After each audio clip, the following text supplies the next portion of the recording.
All right, welcome back to the Dirt Beers podcast. This is episode 25. Our guest this week is Jack Lahner. But before we get to that, we got to get to our ad read for our sponsor, Inland Rigging. Inland Rigging is a machinery moving and warehousing company based out of Southern California, offering local, domestic, and international moving services. Whether you have one piece of equipment, a whole factory, or even a warehouse to move, Inland Rigging has you covered. With a deep family history in the business dating back to 1904, Inland Rigging continues the same family values that has made inland rigging the right choice for so many years. You got me, you got Jonathan, and we got Jack this week. Jack Lahner, thanks for coming on the show, buddy. Yeah, man. Thanks for having me. So we like to get the show started with a beer crack, but you guys have already done that. So you guys are gonna take a sip, and I'll take a sip after I get this one cracked open. I'm on the Michelob, same with Jack, and Jonathan's on the Bud Lights. Yeah, it was hot in the apartment. I needed to cool off before we even started here. I'm sweating it up. It's finally some nice weather in Southern Ontario. Yeah. What was it like down there, Jack, today? Oh, it's the same deal. We're finally getting some nice weather. It was wash day, so that was nice. You know, being able to shirt off and soak up the sun a little bit. But yeah, it's been pretty brutal so far weather-wise this year around here. But it looks like we're turning the page. Yeah. So we always like to start out getting to know the guests a little bit. So Jack, if you want to tell us, how old are you and where are you from? So I'm 26 and I'm from Saratoga Springs, New York. What was the racing scene like where you grew up, and what kind of got you started with your racing journey? I guess this area is a little bit of like a hotbed for Northeast Dirt Modified racing. You got Albany, Saratoga is like 15 minutes down the road, and Lebanon Valley is about an hour. Fonda is about 45 minutes. So those are all pretty big racetracks as far as the Northeast Dirt Modified community goes. And my father, I guess, was always like a race fan and always into racing. He raced street stocks when he was younger at Lebanon Valley, and just, didn't necessarily have like the guidance or means to knowing how to get into racing, just kind of went out and did it. And then we went go-kart racing when I was 4 years old, and just at first it was like a fun thing to do. And then, he started winning races, and then it just kind of all snowballs from there. So when I was like 16, there was an opportunity to get into a Sportsman modified, so same car but with a crate engine, and started racing that a little bit, and now here we are doing it full time. But it's been a long journey for sure. So you mentioned there at 16, was that your first experience strapping into a full-size race car? For the most part, yeah. So at the time, my dad also does some road course racing, and they're kind of like it's like a 1,500-pound car with 200 horsepower. So it's like a big go-kart. I did a little bit of that, but then the Sportsman Modified was like the first, big car in a field with 30 cars, and where the racing there's a lot more to it than just like, the go-kart stuff. So there's a big learning curve there, and then did well after a little while, and then got into the modified stuff, and then that's where we've been digging and trying to make a name for ourselves and keep things rolling. So you mentioned 16, that age, kind of where you start to think about like, what are you going to do after high school? You go into college, you're going to apply for places, but then at the same time you're starting this racing journey. So was there even a consideration, a thought to maybe go down the route of college? Is that something you pursued, or was it all in on racing that early on?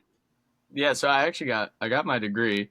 So it was like, senior year of high school, freshman year of college was when I started to like really take it seriously, and was like, no, this is something I want to try to pursue as a career.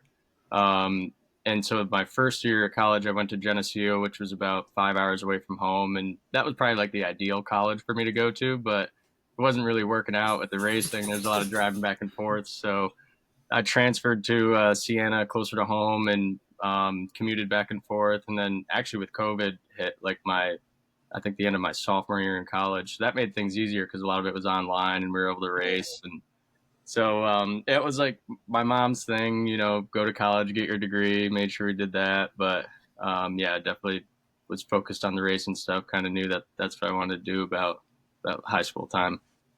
So, you say growing up in that Northeast mod hotbed where you're at, was that always what you wanted to race, or did you ever have any aspirations to get on the wheel of a late model or a sprint car or something different? Well, I mean, like obviously when you're young, you're like, I want to race Formula One or NASCAR or Yeah. something. So Yeah. like that's just always loved racing in general and the modified stuff, and it just seemed to work out that way. And then like as I've gotten more into, the dirt circle track racing is what we're doing. The late model stuff I think is really cool. Like that's definitely a dream of mine, would be able to go and do some of that. I'd love to drive a sprint car. They're dangerous. I'm a big Yeah. guy, but Yeah. I would do it, and I'd like to race them. But the late models definitely got my interest more so, and I like the full size car deal. I like that style racing a little bit better, but I like all dirt racing too. So Yeah. it's You all mentioned liking all styles of dirt racing. I mean, you're in a unique position now where I find the Super Dirt Car Series and modified racing in general so interesting because it almost feels like the endurance racing of dirt sometimes, with the length of races that you guys will have. Sometimes a 100 lapper, or sometimes a 200 lapper on top of weekly shows being typically 35, 30 laps, 25 laps, depending on the track and the facility and all that. So what do you do as a driver to not only keep yourself physically in shape to drive these race cars, but the mental side, your reflexes, all that sort of stuff? How have you had to adapt, and how have you had to like push yourself in terms of training to do this as a full-time job and be at the top of your game? So yeah, we definitely we go to the gym every day. I say we me and I have a guy that works for me, Brendan Dara. I call him Toe Mater. He races too. He's like 5 years younger than me. He's my main help, and he's coming through the ranks. So we go to the gym every morning. It is important, and some racetracks it's like you could do 500 laps and you'd never get wore out. But there's some Yeah. places like Charlotte and places like that where you're hustling the whole time. You definitely got to Yeah. be in good shape. So we do that to prepare, and I think it's just good for life in general. And yeah, on the mental side of things, it's definitely something you have to adapt to. But I've been running a lot of Super Dirt Series races for a while now. Like we got Mhm. into, we would run series races probably when we had no business doing it, but we'd qualify just barely and do all 100 laps. So it's definitely a little bit of a different style of racing. You got to pace yourself and really kind of pay attention to what's going on at the beginning and see how things Mhm. are going to play out. And a little bit more of a chess match, the 30 lappers, 50 lappers, it's like you just got to go 100% the whole time. Yeah. Um, so there's a lot of parts to it. And that's kind of what I like about the Northeast modified racing and the 200 lappers, like you mentioned, like got a little bit of that old school racing still in it. Yeah. We used to do the hot pit stops and radios, and they did away with that, which makes sense, but I'm kind of bummed. I got all the stuff and it was pretty fun, but Yeah. I know all the crew guys loved it. It was their time to Oh like yeah. be in the spotlight. So, I um, I I love that stuff. Speaking of like, I want to talk a little bit about one of the marquee Northeast Mod dirt events is Super Dirt Week, where all that stuff was going on. What did you ever have the chance to run at the Syracuse Mile, or have you always just run when it's been at Oswego? so I just missed it, the mile. Like Ah, the last year at the mile was my rookie year. I ran a crate car 5 times, so uh, didn't belong going to that race, but yeah, unfortunately. Yeah, that was always the hot pit thing was always fun. Having the radios, having the quick fill gas, having just everybody running around, not used to changing tires so fast, and jacking the car up and doing all that stuff. So that was always fun. But in these big races, do you while you're racing? Because I know you don't have a full time crew necessarily. Like you have your one guy that helps you out, but you don't have a set of three guys. A tire guy, car chief, crew chief, all that stuff. You're putting on a couple different hats throughout the night. When you're racing, is that playing through your mind like, maybe I should have done that. I should really ease up on these tires a little bit. Just is that stuff going through your head during these races? Yeah, definitely. I mean, when you're involved in a lot of that, you're thinking about, okay, how we have the car set up, if we're set up soft or tight, or we cut the tire up a lot or we didn't. You can definitely play that into your driving. If you know that you're set up to be tight and the tires cut up a lot because you think the track's going to go some way and you're planning on being really good at the end, but it might be a little bit of a struggle at the beginning, you're going to change your driving style a little bit, try to take care of that tire, try to Mm-hmm. navigate the car being tight and things like that. I think in a way it is helpful, being involved in all that. And then the bad side of it is that you run out of time a lot of times. Like there's more things Yeah. you want to do, and we just do everything we're capable of, and that's about all you can do. But yeah, I mean, I'm very lucky to have a lot of like volunteer guys too that come to the racetrack and help, and that's great. So usually our nights at the racetrack are not super stressful, but sometimes it gets pretty busy here in the shop. But yeah, it all plays a factor, and I think the guys that win a lot of races and run really good, they know a lot about their cars too and what's going on with it, and can adapt their driving to work well with what they're trying to do there.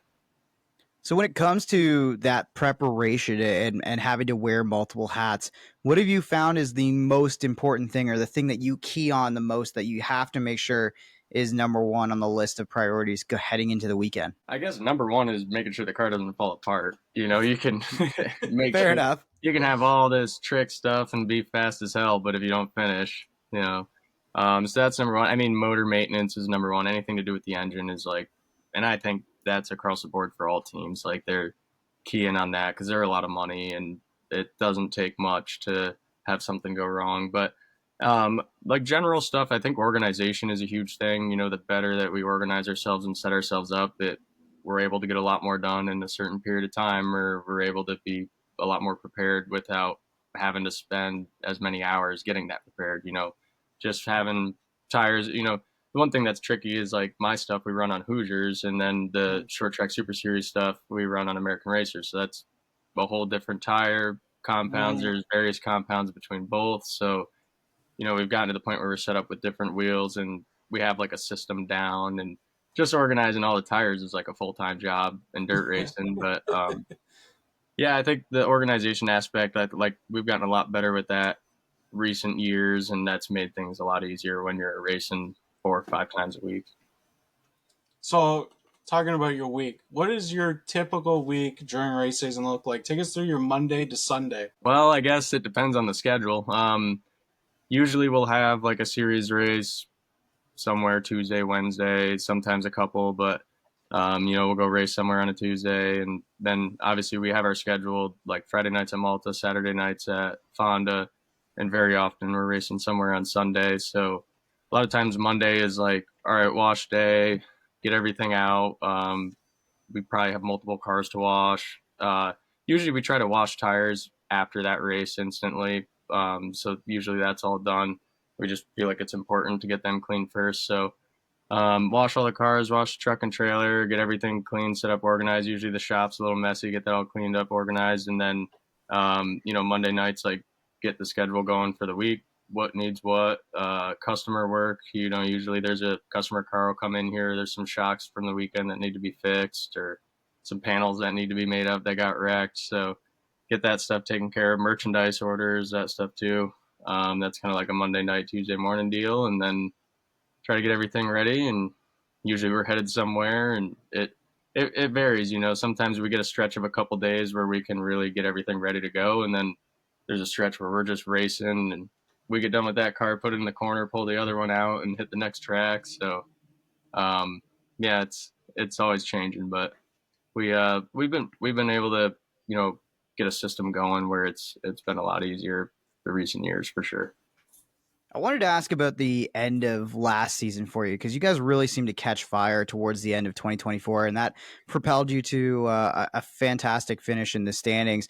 6 top 10s in the last 8 races, including 4th at the Billy Whitaker race. So I got to ask, how much confidence did you have going into 2025? We're going to talk about your season so far a little bit later in the show, but looking back on that 2024 season and how it ended, how much confidence did you guys, yourself as a driver and the team in general, build with how you ran towards the end of the year?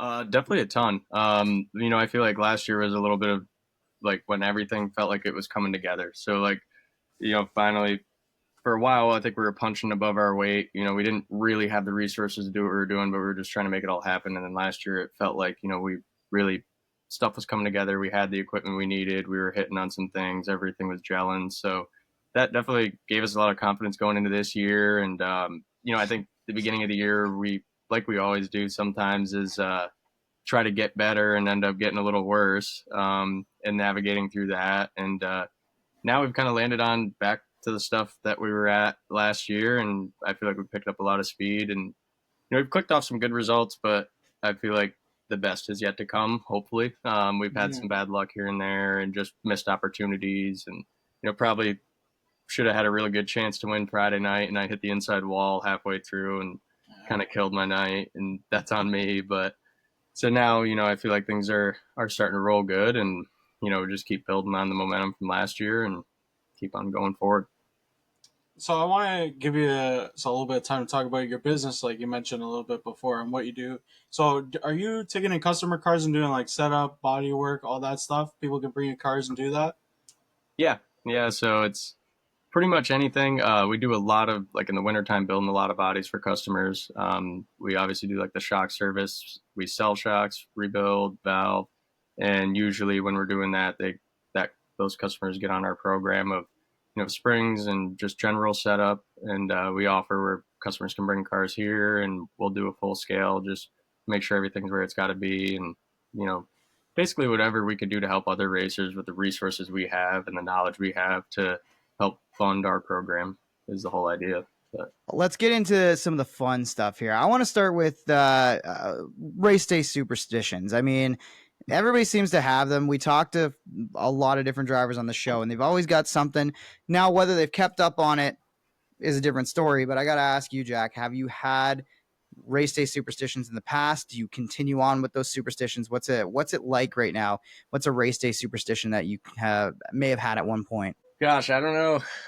I don't have any like super specific ones, but I guess like for a little while there when we were winning a lot at Malta, like a couple stretches, like a month stretch, racked up a couple wins. We were eating the same place for lunch every day, so like we were doing that.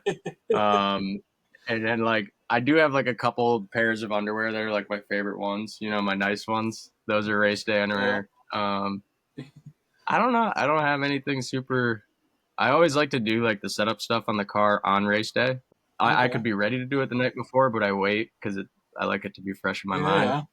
I don't really have anything super crazy though. I am like very particular No. about like how my steering wheel is centered and like all the stuff in the car, but like no real Okay. Yeah. superstitions.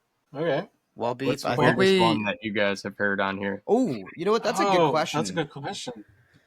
Weirdest one. Uh, I mean, I mean, we've had the typical like no peanuts in the trailer, can't have yeah. any green Nice. on. I I'm still trying to say think of there. you're Beef. You with Bowman having no Yeah. 50s in the trailer. That one's a weird one to me. I Yeah. don't. I've heard That that one one. is a weird one. We had our last year superstitions. It actually changed this year, but last year it was no $50 bills in the trailer, and how do we an open bag of barbecue Fritos in the trailer? Open bag of barbecue Fritos. We do Fritos, yeah, Can you eat the I yeah, don't think Fritos? I've ever heard that one. yeah. And you had everybody on the team had to take at least like a couple chips and eat them. No shit. Like you could not have one. Like if you were in the trailer, you had to have some. All I'm right. trying to think. I'm like, I don't think I I don't know stepped how foot you in your start trailer that. because I'm not a Frito guy. So obviously, I don't think I would have participated. I must not have came by your trailer enough last year. Yeah, no, it was that was my driver's thing. Like he was like, "Yep, no $50 bills and open bag of barbecue Fritos." The Fritos have gone away now, and it's just no $50 bills pretty much at this point. We also actually on Saturday, for some reason, middle of the season last year, he decided on our we're a sprint car team, so we had a pit mule. He decided that he wanted to screw up this horseshoe that he found from one of our old race shops and stuck it in the pit cart.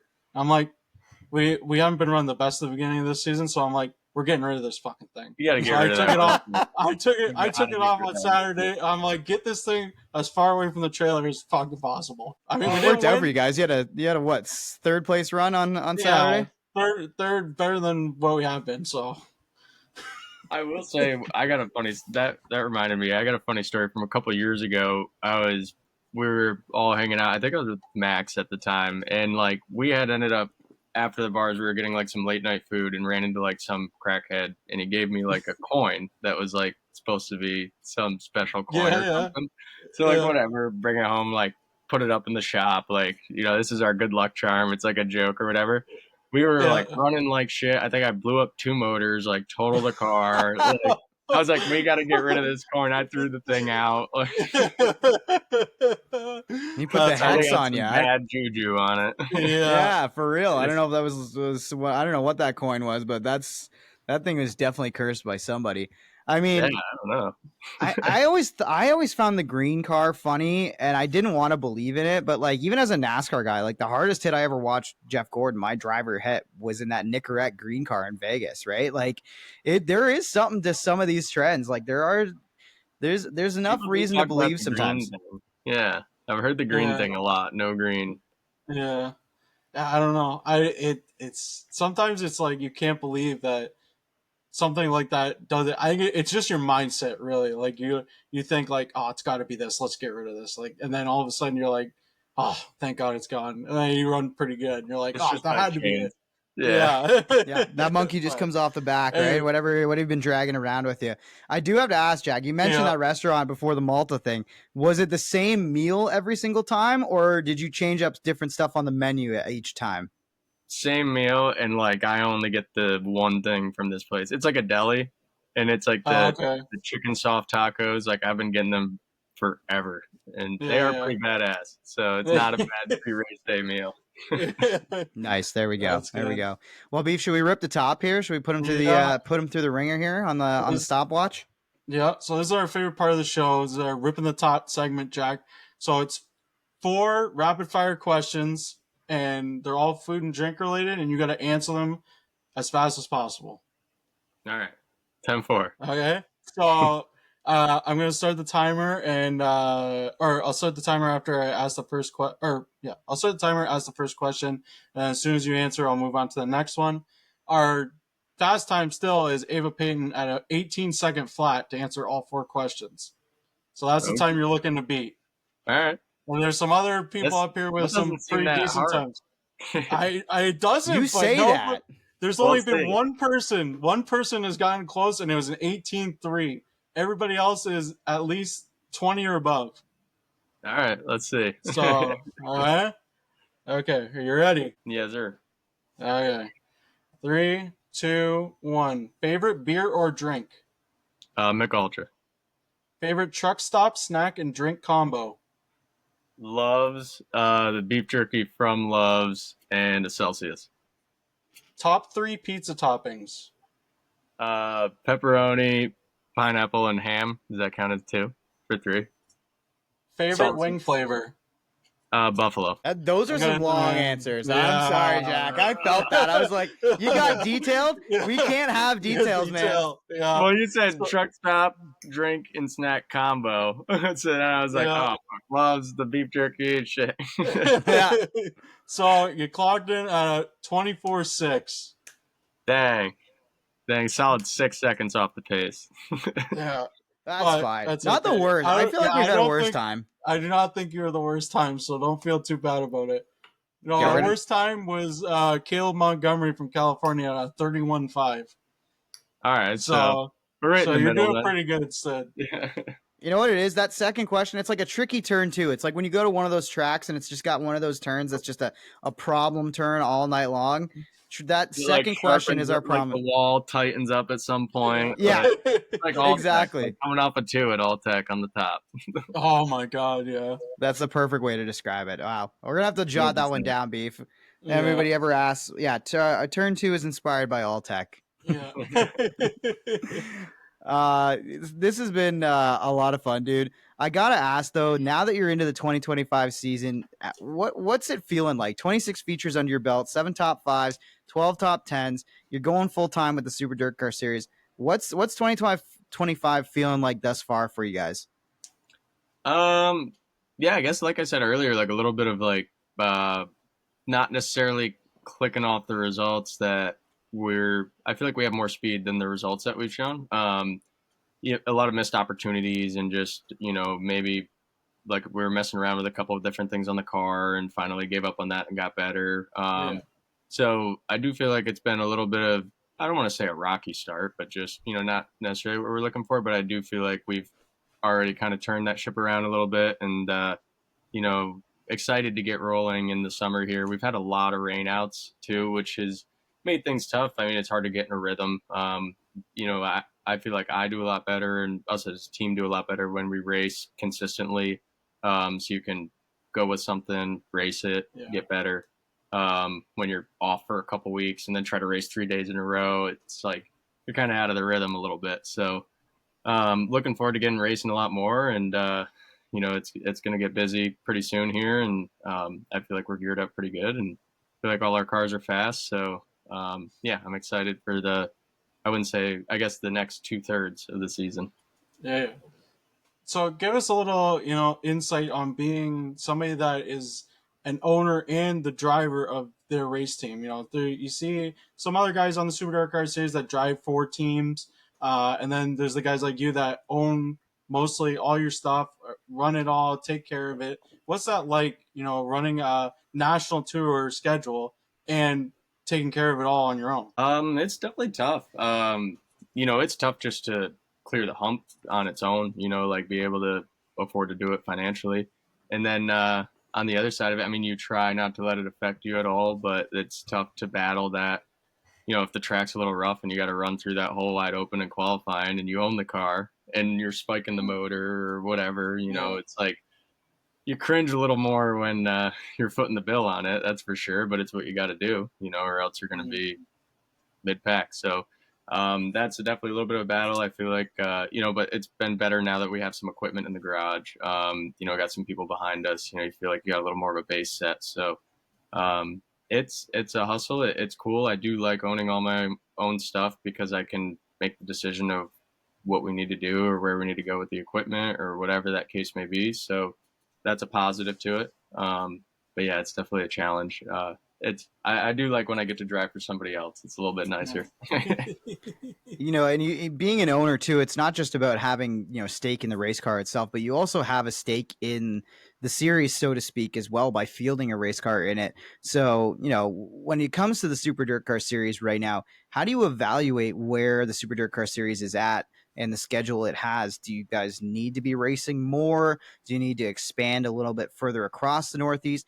What are your thoughts on the state of Northeast mod racing, and in particular in that Super Dirt Car Series world right now from the owner's standpoint?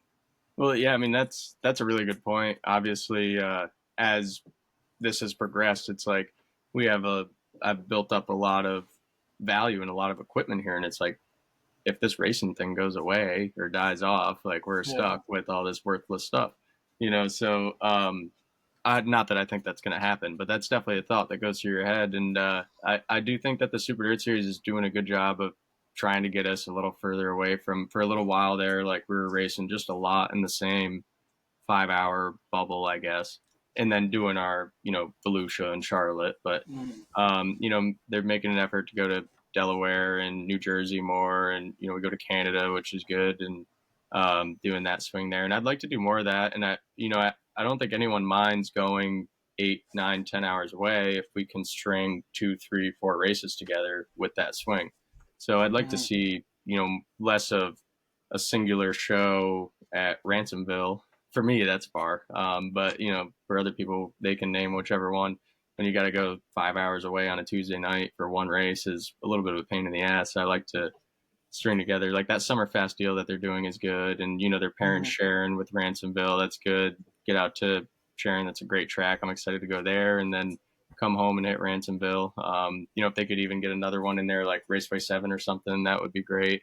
I think we're having these platinum meetings, and they do seem to be pretty receptive on what everyone's saying. Everyone seems to be on the same page, so I do feel good about the Super Dirt Car Series, the management there, their goals. It seems like everyone's making an effort and going in the right direction with things. So that's definitely positive. So, do you? I want to know because you're a guy. Obviously, with your business, you make bodies, you build your own stuff. I'm assuming you build most of your own body panels, even on your own car. But as far as the rules for Northeast Dirt Modifieds, do you think there should be more lenience on innovation and trying new things with aero, with suspension parts, stuff like that? Um, yeah, I mean it's hard to say, right? Like the last thing that you want to do is get it to the point where your guy that races, one night a week and at their weekly track can now no longer compete and no longer has interest because they, the stock body is not going to cut it. You know what I mean? Mm-hmm. And just anything, suspension wise, like, he doesn't have the time to be on the Spring Smasher or Shock Dyno all the time. And, then he's no longer competitive. And we end up with a small group of guys racing each other. We need more of those guys. Those guys need to be able to show up on Friday or Saturday night and, they have a good heat race and a good starting spot and they can win the race. And that's, really the backbone of the sport. So I do like, obviously the innovation. I love trying to find loopholes and little things on how to get better, and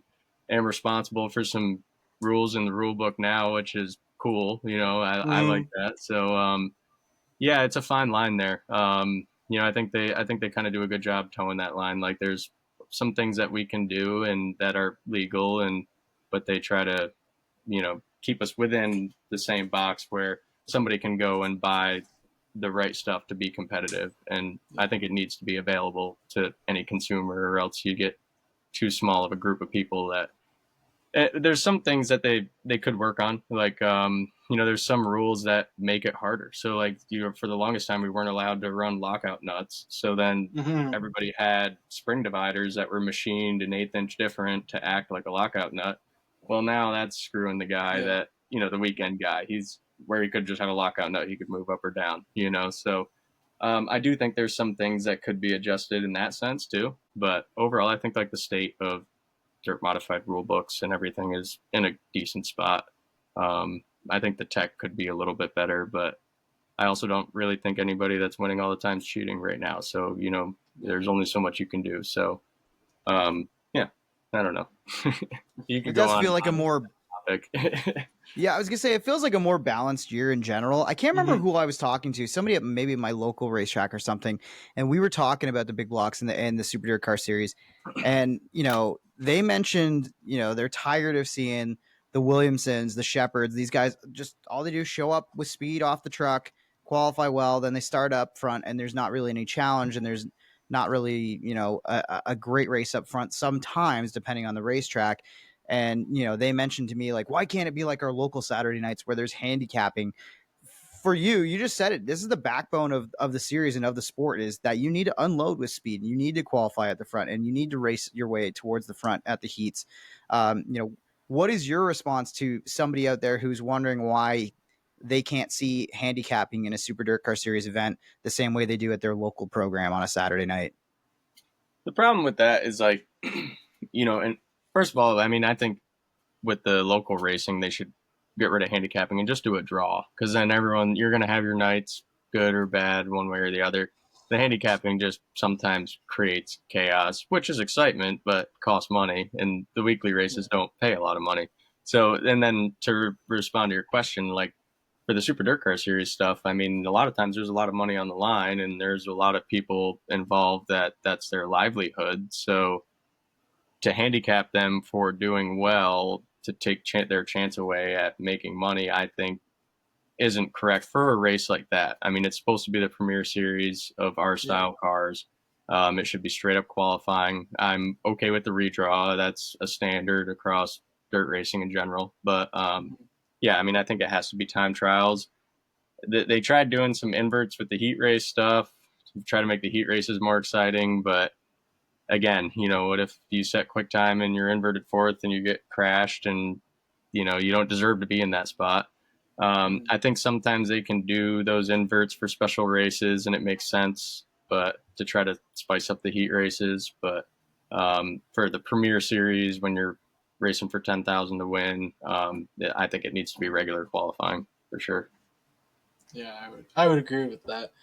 So we got another fun one here. We want to know, where did the Ginger Ninja nickname come from? And are you a fan of the Ginger Ninja nickname? I mean, I guess I don't have a choice to be a fan of it, right? Well, I mean, I think it's cool. People like it. Announcers like saying it. Yeah, I think it's cool. It's funny. It was honestly just my buddy David Schilling like probably 8 years ago, I won my first sportsman race, and I shared like the article on Facebook, and he commented the Ginger Ninja. I don't know where he came up with it.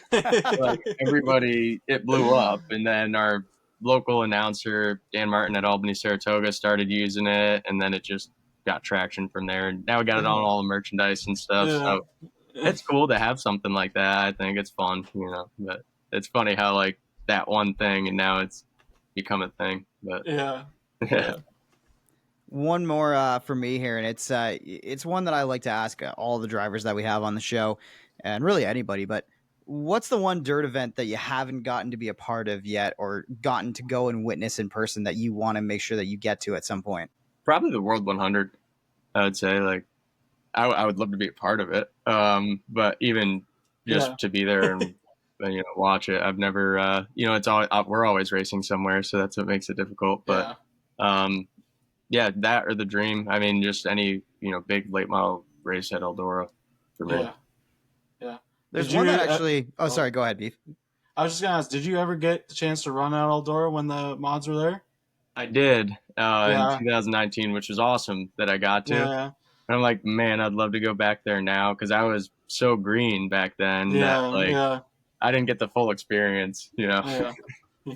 There's one topic that we had Beef way back when this podcast started, and maybe like I can't remember which week it was or episode it was, but it was towards the beginning, around the time of the Dome, and we talked about the idea of getting the modifieds, a modified series in the Dome, or doing a Dome race like that. Is there somewhere that you would love to see either the Super Dirt Car Series or 358 race, or even a sportsman race, kind of support one of these larger events? Is it the World 100 that you want to see modifieds at? If it was you planning a race weekend, where would you want to take the modifieds to? Yeah, I mean, like you said, probably Eldora would be one of them for the World 100. But you know, those races, they're so big. It's like it's only one class, you know. And I like that idea that that's it. But that would be really cool. I would love to do something like the Dome. Like that would be a lot of fun. And put together an old car and go beat the hell out of it, and it's just a show. Yeah, I guess one of those two. You know, a big race at Eldora, or you know, Knoxville would be really cool too. That would be another one. I mean, I don't know how good it would race for our cars. I think our cars would race better there than like the late models and others because we're not so aero dependent, and we got a lot of motor. But yeah, any one of those, you know, I guess staple dirt race tracks would be cool for me. So speaking of another dirt staple race, you got to see, well, everybody got to see two of the guys that you race with on a regular basis, Alex Jankowski and Matt Williamson, race at the Chili Bowl this year. Is that something that Jack Lahner would like to do one day, is strive and do a midget around the Chili Bowl? Yeah, I mean, we've talked about it. It's just about, you know, basically having people that want to be involved and do it to come up with the money to do it. It would be a lot of fun, and obviously that's like a huge event in motorsport. It'd be awesome to be a part of. For me, like on my side of things, car owner, business guy, like it doesn't make sense for me to spend all that money to go do that one race for chance of probably no return at all. But I would love to do it and be a part of it if somebody wanted to partner up and do it. It would obviously that's you know one of the races everybody tunes into and checks out, and you know what 380 400 cars or something they get, so it's cool for sure.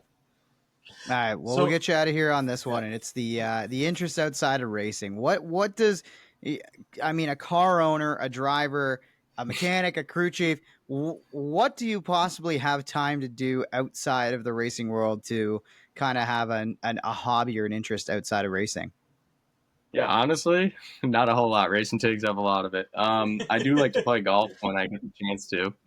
You know, I played golf probably 4 times when the weather got nice, and then I haven't been back since. It's been like a month and a half, but that's always fun. You know, just if we get an off day, like hang out with friends, and you know, if something's going on, maybe go on a buddy's boat or something, or whatever we can find. But yeah, it's really racing pretty much 24/7. Not gonna lie. Well, Jack, awesome interview, man. Thanks for coming on the show, and we wish you nothing but luck in the 2025 season. We'll keep an eye on how the two cars doing on the tour, and how the O2 is doing on the Short Track Super Series tour, and maybe we'll get a little catch-up episode later in the year and see where you're at. Yeah, awesome. Sounds good. Thanks for having me, guys. I appreciate it. Thank you.